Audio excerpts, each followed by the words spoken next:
Hello everybody, here's one of the day. It's a Vauxhall Vectra.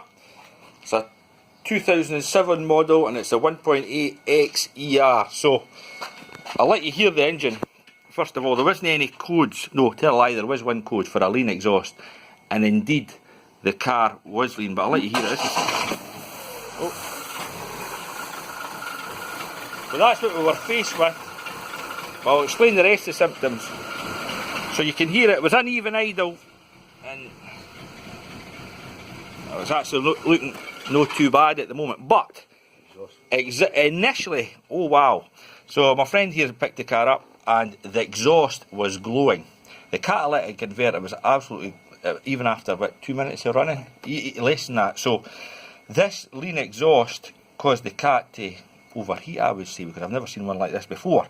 But what the problem has turned out to be, it indeed is lean. And it's this air pipe here, it goes on to the, I think that's called the evap solenoid, is it the evap solenoid valve, or, no, the tank ventilation valve, right?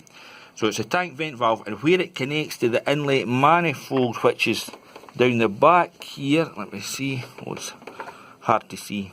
Anyway, my friend, I'll put his finger over it, and I'll let you hear how it idles, but basically it's just an air leak, and you can see the boot has split on that pipe. So I've done a video on this before, so it gets sucked in this side, but there wasn't actually any air coming out this side because this is the intake side.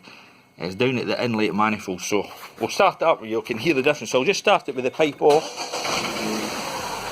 and then my friend will put his finger over it. There you go, smooth as a whistle now.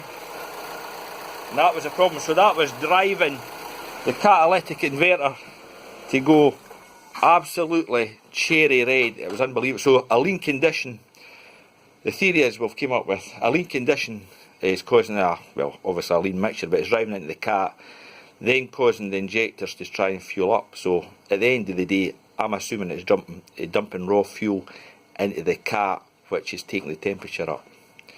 But anyway, there's a quick one for today. So that's a Vauxhall Vectra 1800 XER. Cheers!